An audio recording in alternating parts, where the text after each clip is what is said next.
berdiameter 21,2 cm. Di situ tanaman tomat terlihat tegak. Pada hari ketiga tanaman tomat berdiameter 21,2 cm. Tanaman tomat kembali terlihat layu.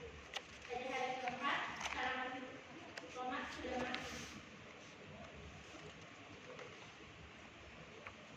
Yang berikutnya percobaan kedua kulit pisang sebanyak 150 gram dan 20 ml diempat. Pada hari pertama pemindahan tanaman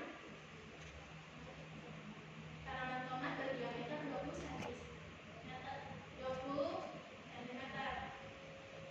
Tanaman tomat pada hari pertama itu terlihat layu. Lalu pada hari kedua tanaman tomat berdiameter 20,1 cm. Tanaman tomat pada hari kedua itu terlihat tegak. Pada hari ketiga tanaman tomat berdiameter 20,1 cm. Tanaman tomat terlihat layu. Dan pada hari keempat tanaman tomat sudah mati atau tidak bertumbuh lagi. Yang berikutnya percobaan ketiga cangkang telur sebanyak 200 gram dan 100 ml air 4. Pada hari pertama atau pemindahan tanaman tomat terlihat layu dan memiliki panjang 23 cm.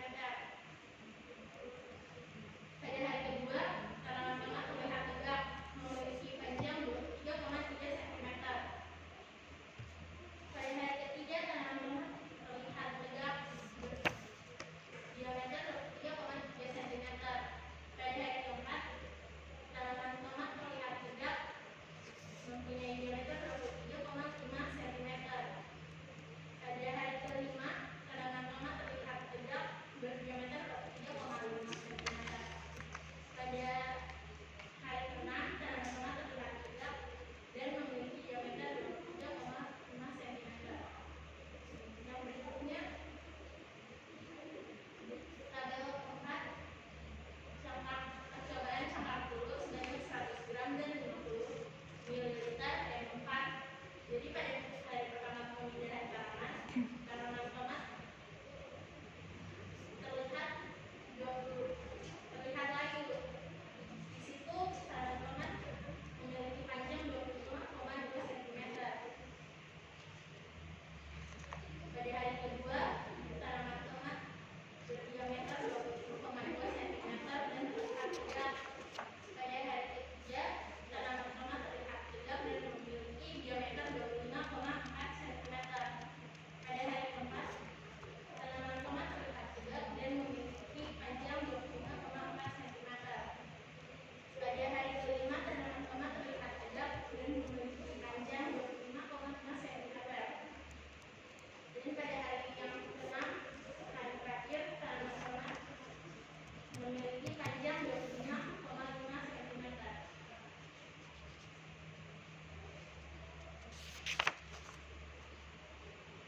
Jadi selanjutnya pembahasan hasil eksperimen.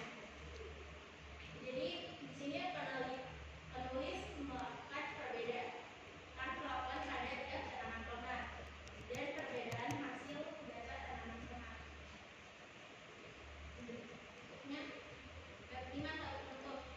Jadi di sini kesimpulan yang penulis ambil pada saat pemberian nutrisi pada tanaman tomat mempengaruhi pertumbuhan tanaman tomat.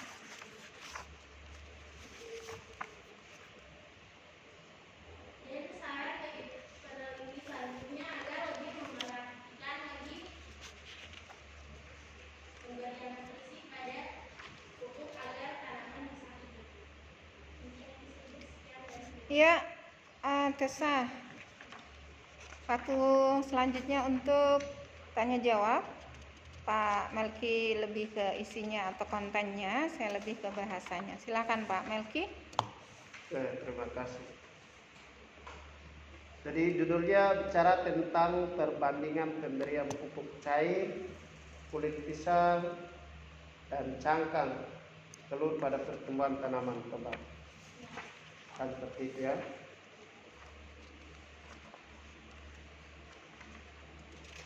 Rumusan masalah Anda itu ada 2. Bicara tentang pemanfaatan dan perbandingan. Saya lebih fokus karena yang lainnya sudah oke.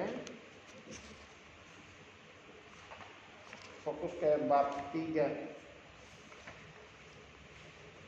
Bab 3.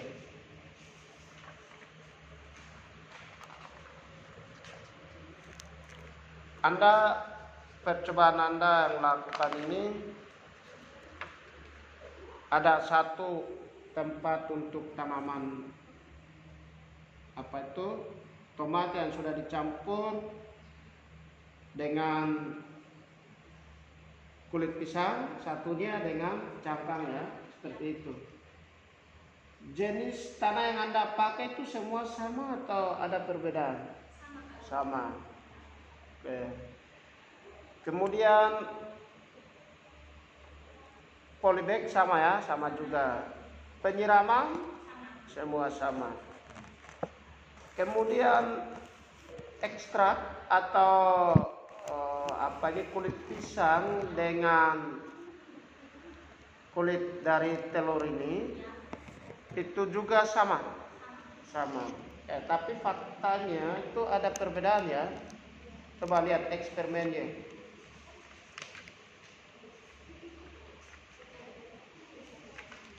Saya lihat itu, coba percobaan kulit pisang 200 gram ya. Terus kalau kulit telur sama 200 gram juga, cangkang telur. Ya, itu percobaan. Coba kita urut dulu dari pertama. Percobaan pertama dengan konsentrasi kulit pisang 200 gram. Percobaan pertama ya. Kemudian percobaan pertama pada kulit cangkang, percobaan 200 gram dengan 200 gram ya. Sekarang yang kedua lihat lagi yang kedua.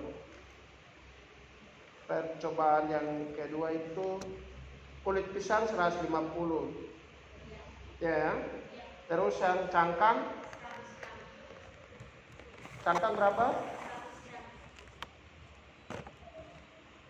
Kenapa ada perbedaan di situ? Karena awalnya penulis ini membedakan. Jadi kan yang pertama pupuknya sudah sama takarannya. Nah pada pupuk yang kedua penulis ingin mencoba merubah. Jadi tidak sama. Agar dia sama. Tidak sama ya. Sebenarnya mau melihat perbandingan itu sebenarnya harus sama. Kan mau lihat kan penulis Anda kan mau melihat perbandingan pertumbuhan dari dua yang dikasih, satu itu cangkang, satu itu kulit pisang. Oke, kenapa tumbuhan itu mati dari eksperimen pertama pada kulit pisang?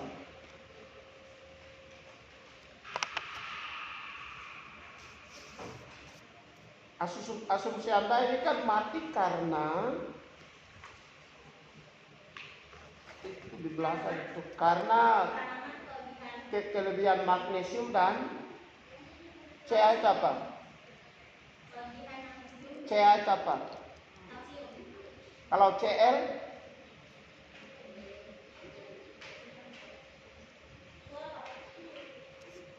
ya seperti itu.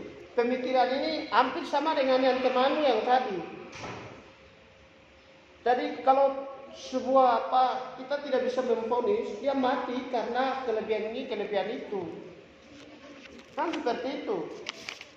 Mengapa? Karena saya serang kebat, tumbuhan dia bisa hidup dengan baik apabila dia mencukupi nutrisi yang cukup. Sebenarnya pisang itu punya gizi yang baik untuk tanaman. Sebenarnya. Tapi justru yang cangkang telur ini yang justru mengalami pertumbuhan ya.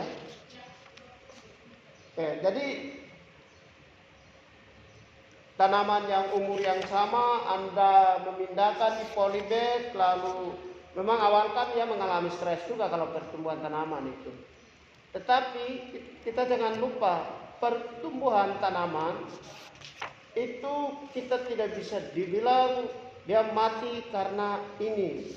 Karena kalsium dan magnesium itu hanya ada pada akarnya.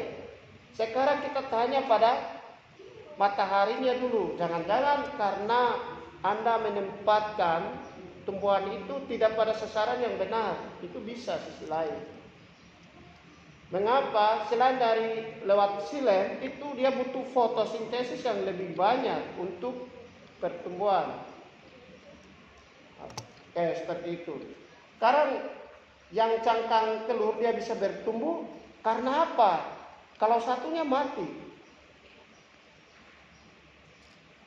Karena menurut saya, menurut penulis, karena cangkang telur memiliki kalsium yang baik untuk tanaman tomat dan takaran pada cangkang telur itu takarannya pas.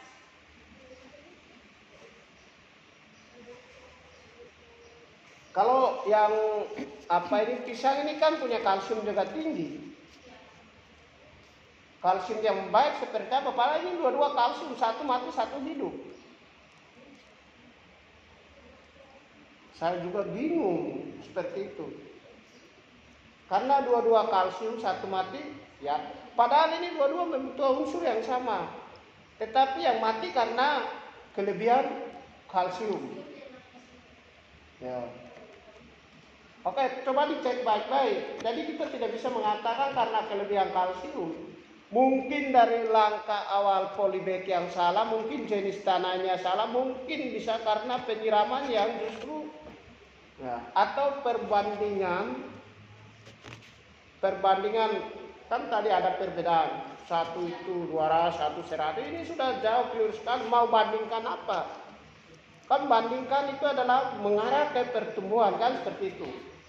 Sekarang kamu tahu bahwa ini mengalami pertumbuhan seperti itu, pasti harus ada pengukuran kalau bicara perbandingan. Benar tidak? Ya. Maka seperti itu. Jadi perlu ada revisi itu banyak. Saya tidak perlu banyak bicara juga. Ya, seperti itu. Begitu sudah. Oke. Ya. Untuk saya pertanyaannya, atau saya akan memberikan perbaikan menyangkut kebahasaan itu di lembar pernyataan keaslian. Kamu juga tidak tanda tangan loh, tidak ada tanggalnya. Nanti setelah revisi ini kamu lengkapi lagi. Kemudian penulisan di bawah ini itu harus dipisah. Di kemudian hari itu juga harus dipisah, tidak digabung begitu, ya. Kemudian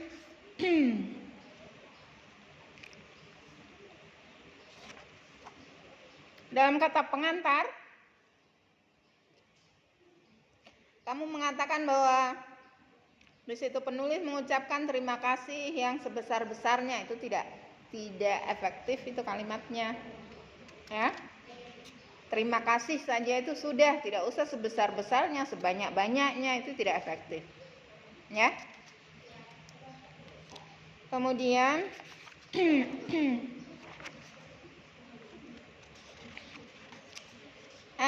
di pendahuluan latar belakang masalah itu ada berapa paragraf di situ? Kamu buat ada berapa paragraf? 6 paragraf. Antara paragraf kedua dan paragraf ketiga itu tidak padu.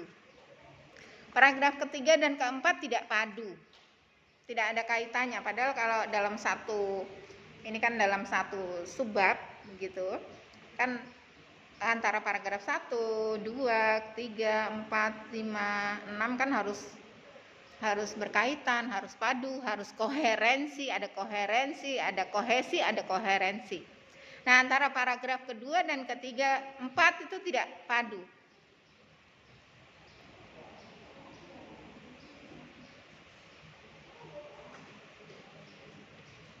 Kamu bisa paham di situ?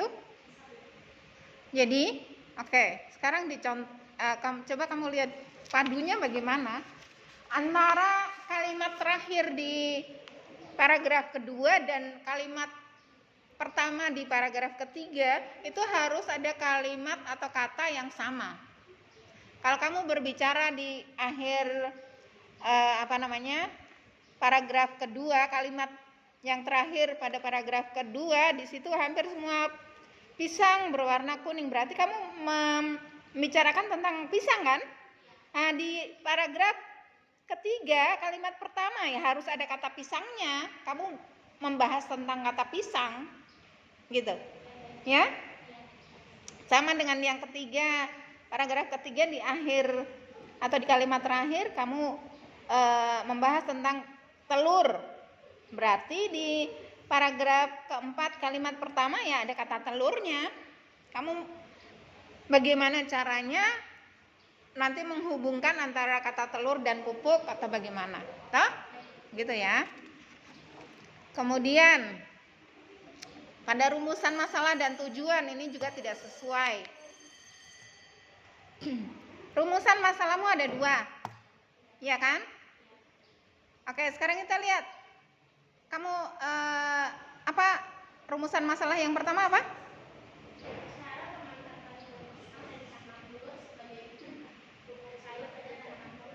Nah, bagaimana cara?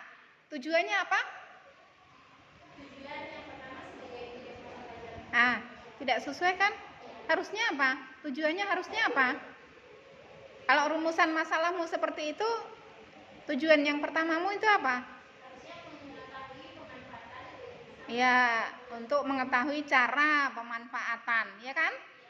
Oke, yang kedua untuk mengetahui perbandingan, sudah benar. Yang pertama itu tidak sesuai, harus sesuai dengan rumusan masalah yang pertama, ya. Rumusan masalah ada 2, tujuan juga 2, tapi harus sesuai, ya. Kemudian di batasan masalah itu kan pisang itu kan banyak jenisnya, toh? Yang kamu gunakan jenisnya apa? Nah, itu di batasan masalah juga harus kamu sampaikan. Cangkang telurnya telur apa? Nah, telur ayam. Telur macam-macam, ada telur bebek, telur angsa, telur burung kah? Ya toh? Itu juga harus diperjelas. Oke. Kemudian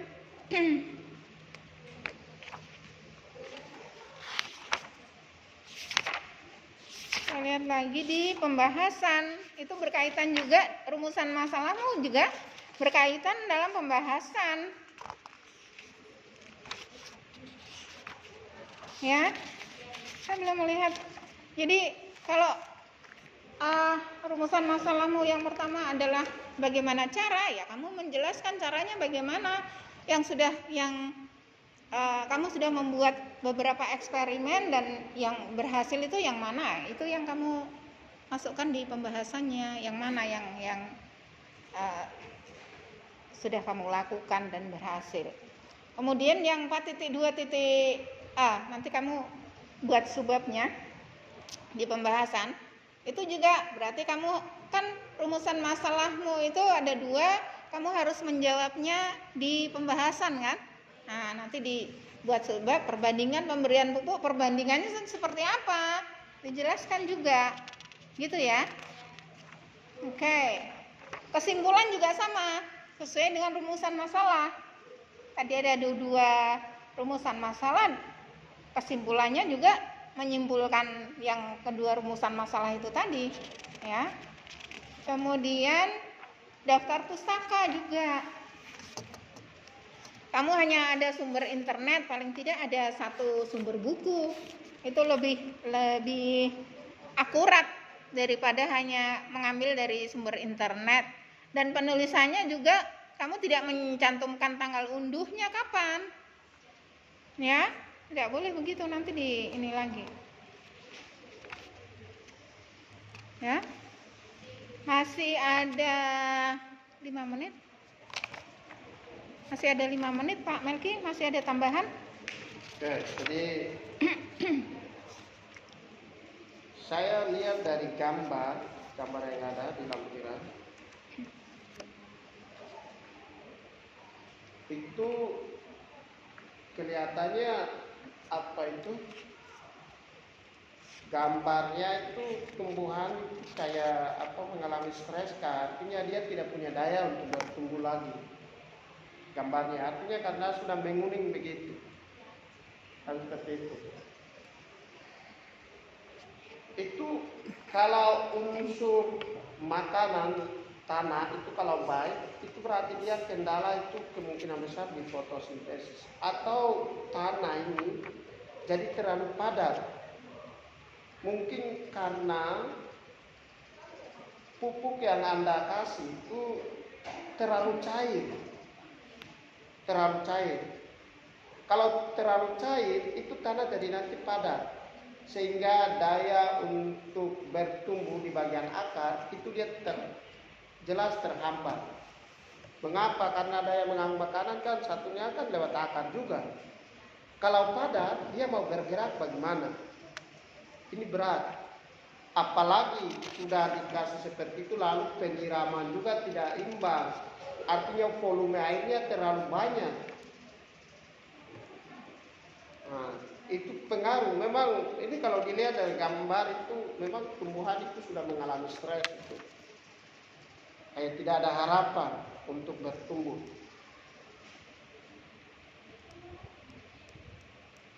Oke, seperti itu. Jadi bisa saja pengaruh karena dosis yang Anda berikan kulit pisang dengan cangkang telur itu lebih banyak daripada tanah yang ada. Itu bisa. Jadi tolong cari alasannya arah ke sana, jangan langsung ke kalsium dan seterusnya. Padahal kandungan ini sangat penting. Jadi dosis banyak juga bisa pengaruh juga kan seperti itu. Jadi tolong cek di sisi itu. Jangan selalu ponis langsung ke kalsium dengan apa itu magnesium. Jangan selalu begitu. Karena mungkin saya pikir itu langkah awal yang sudah keliru. Begitu. Ada kontrolnya tidak? Terus bagaimana hasil dari kontrol itu? Kan saya menghitung setiap hari panjangnya, terus pemberian pupuk setelah saya memberikan pupuk terlebih dahulu, lalu saya menghitung panjangnya. Hasilnya bagaimana? Dia mengalami pertumbuhan atau dia mati lagi atau bagaimana? Ini kan cangkang kan seperti itu. Satu itu pisang, satu itu pembanding yang lain, karena bicara tentang perbandingan toh seperti itu. Kontrolnya dia hidup tidak? Yang cangkang telur masih hidup, terus yang kulit pisang dia masih kayak Ya hari keempat karena kelebihan kalsium dan magnesium kan seperti alasannya. Kontrolnya dia hidup tidak? Hidup. Kalau kontrolnya hidup, terus yang kontrol hidup, cangkang hidup, pisang mati. Menurut Anda ada kesalahannya di mana? Padahal antara kandungan dari pisang dengan cangkang telur itu kandungannya Anda jawab itu kan sama.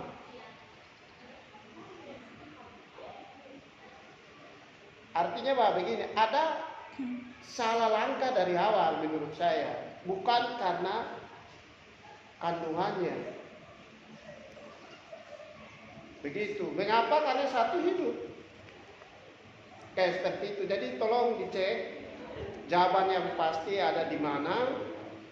Bukan karena kandungan, kecuali yang satu juga mati boleh, kan seperti itu. Tapi kita tidak bisa Jadi langkah awal itu yang salah, porsi tanah yang diberikan itu yang salah, atau hubungan dengan fotosintesis peletakan tempat itu yang salah, atau polybagnya terlalu kecil daripada dan seterusnya. Itu yang cari, pasti ada jawabannya ada di sana. Kayak seperti itu. Oke, Tessa, waktu untuk atau kesempatan untuk tanya jawab sudah selesai. Jadi presentasimu berakhir di sini. Nanti kamu perbaiki lagi, revisi untuk karya ilmiah ini diberikan waktu 1 minggu, ya. Nanti dilihat lagi coretan-coretan yang harus diperbaiki, ya. Oke, silahkan diambil.